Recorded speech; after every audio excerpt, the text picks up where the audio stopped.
7% in 2007.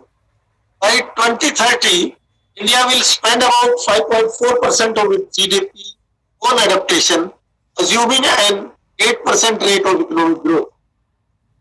And this would need over US dollars about $1 trillion from 2015 to 2030 to adapt to these adverse effects of climate change. Studies have also suggested that India may spend about 10% of its GDP in adaptation by the end of the century. So globally, the cost of meeting 1.5 degree threshold rise dramatically from $1.3 trillion per year of inaction. If there is climate inaction, if we are not taking any action, then this is the cost in terms from $1.3 trillion to over $5 trillion per year in 2020. So these are some of the studies which indicate about the magnitude of the impact. So what types of communities are most vulnerable? As I have already discussed, that rural communities, tribal communities, or natural resource dependent communities, urban poor, agro-coastal communities, coastal communities, and women and children are the more highly vulnerable or most vulnerable category of the people who are affected by the climate change. So vulnerable population all over the world, it is said that about 1.7 billion people face multidimensional poverty and are most vulnerable to climate change. So this has been told by Intergovernmental Panel on Climate Change in its AR5 report in 2018. So without urgent action in this regard, climate impacts could push additional 100 million people into poverty by 2030. This has been recently stated in its report by the World Bank. So now we can imagine the magnitude of the problem and how they are impacted. It leads to climate change, leads to migration of the people. By 2050, World Bank has estimated that without complete climate and development action, over 143 million people in just 3 regions of Latin America, South Asia, and Sub-Saharan Africa would be forced to move within their own countries to escape the slow onset impact of climate change. And climate change also impacts our food security. There is a growing level of food insecurity at the global level. The number of undernourished people increasing from 783 million in 2014 to 821 million in 2018. There is an impact on their livelihood also. There is widespread losses of agriculture productivity due to plummeting biodiversity level. You know that in agriculture our vital base is getting narrowed down as biodiversity level is shrinking. So which is leading to loss of varieties, and also in terms of there is 60% loss in the vertebrate population since 1970, and insect species are also now facing extinction. This is important from livelihood point of view. Insects are very important organisms on our ecosystem, and they are impacting agriculture. They are impacting so many things, including our agriculture. You see, insects are responsible for pollination of the crops in agriculture. That is why there is loss of biodiversity in terms of insects. We face a lot of pollution. So there are health impacts. 2030 and 50.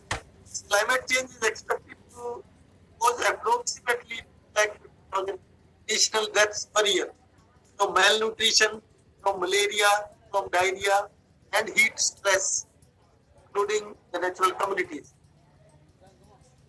So these are certain adaptation measures, and you see adaptation measures are there are 4 pillars. One is conservation restoration. Our conservation restoration means is our natural capital, our natural ecosystem in which our life is dependent. And this is one of the most important pillars. And other pillar is community based. How our communities are vulnerable, how they respond to the That is our social capital. What is their level of education, as I have already discussed. Then there are financial measures, how financially equipped we are to adapt to such kind of things. And we have resilience building measures also, climate proofing, we are drought proofing, and so many other kind of. These are the various components of adaptation, which include, but they are not limited to. For example, there is crop improvement and research on tolerant crop varieties. Crop varieties has to be tolerant to the drought and other risks due to climate change. They have, then our water security dependent upon our groundwater recharge and water security. And drought proofing is another important aspect of adaptation. Then flood control measures and compatible infrastructures. Disease surveillance, prevention, and health is very important as we are all facing COVID-19 now. So we can imagine, if there is disturbance in our natural ecosystem, we are going to face such kind of situation like COVID we are undergoing now. So then there are risks and risk financing and insurance depends upon the community level and the finances of the government. What kind of response we can make towards this?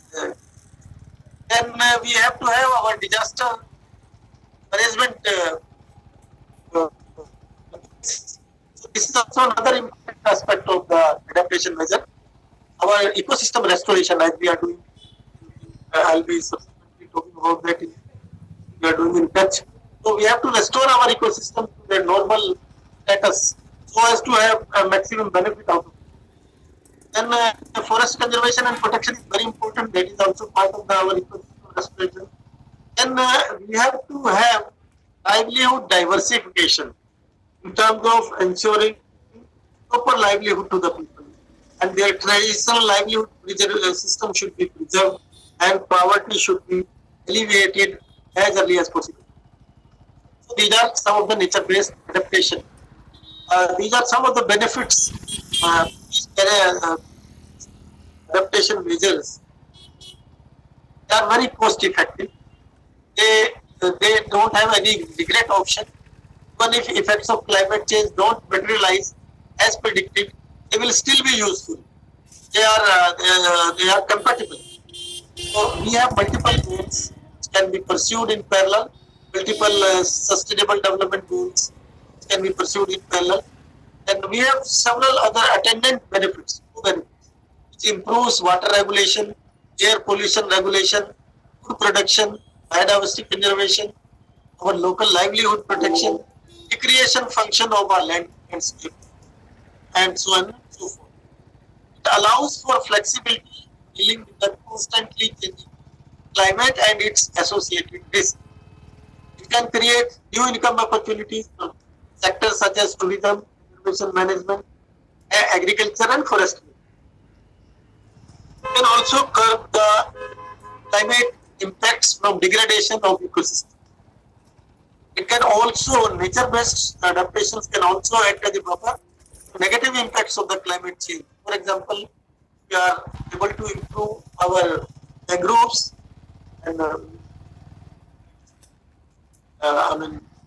many doses for coastal areas. These are the nature-based solutions. And these are some of the examples: forest conservation, restoration of our rivers and water bodies, very important. Next of ensuring water security to our population. Then we have to restore mangroves for our coastal protection. See, in case of tsunamis, we have felt the impact of mangrove. Wherever there were mangroves in the coastal areas, life to the loss to the life and property was minimized because of mangrove. Similarly, we can recreate natural floodplains to react to the increased flood risk. See, our floods, few of our states these days, Assam, Bihar, and other states are facing a lot of severe flood these days. So they are also probably consequence of climate change. The use of native and drought-resistant varieties in agriculture, another important aspect or an example of our nature-based solution. We have to establish urban green spaces, which are very important. The MOEFCC recently is launching one of the programs, Urban Vision. So they are trying to urban habitats, particularly whatever forest areas are left in our urban scenes, they are to be preserved for the posterity as well as for having the benefits to the current generation. Then we have to green roof surfaces. Then we have natural infrastructure like more resilient, and grey infrastructure. We are restoring back to earlier ways. Then we have ecosystem-based adaptation also. It's an approach that uses nature and the ecosystem services as part of holistic adaptation strategy, and it promotes sustainable development.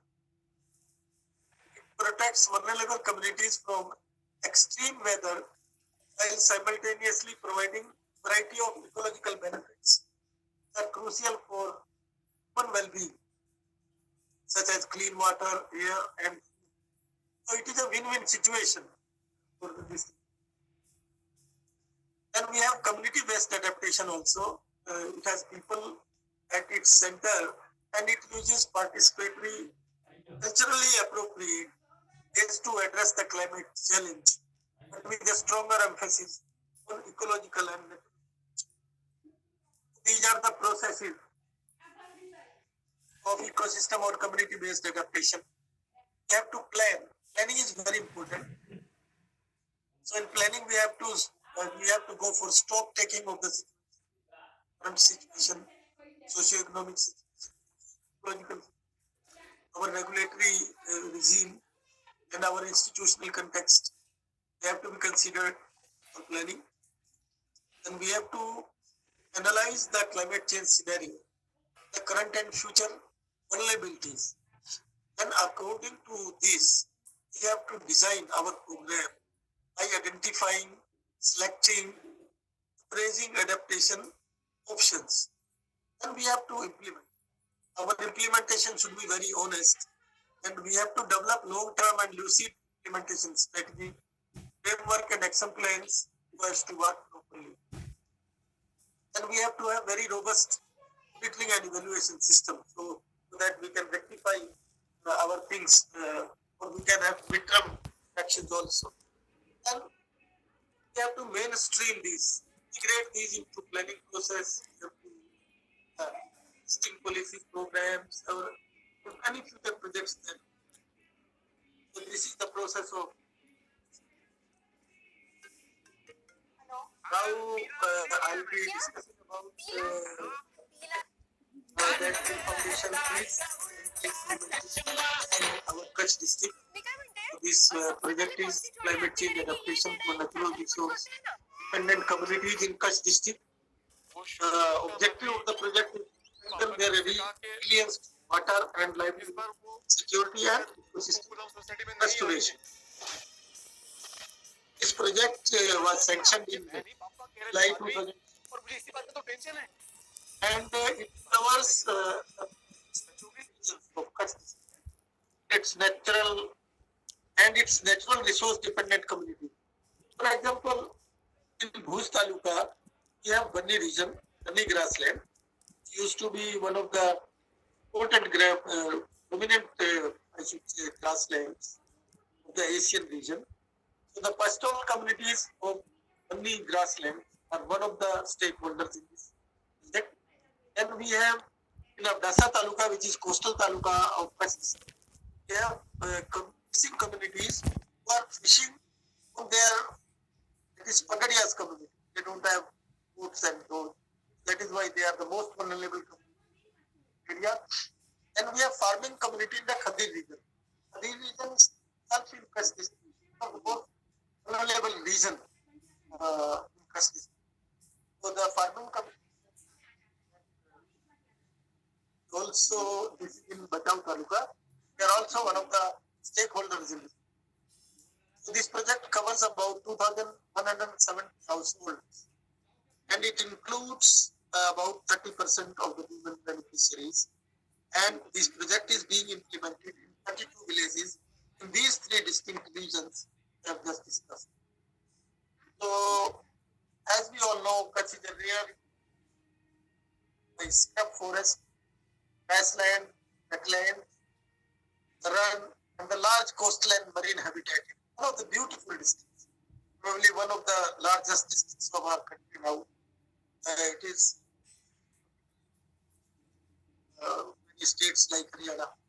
So this arid district of northwest has got, of northwest Gujarat has got 10 talukas, 7 of which are rural, and it has got 877 inhabited villages. The run, which is known as the salt desert, occupies about 51% of the geographical area of the district. You can imagine in a district, more than 50% of the area is desert only, salt desert. The lowest population density, 46% per square kilometer. And it has got the longest coastline of Gujarat, 106 kilometers. The sea level rise, the area, the district also experiencing sea level rise. It rises by average 1.3 millimeter per year in coast and 0.422 millimeter every year along the coast of Kutch, Gulf of Kutch. Hello, Chapalata. These are saline coastal groundwater has got endangering land and inundating valuable land and settlement of coastal.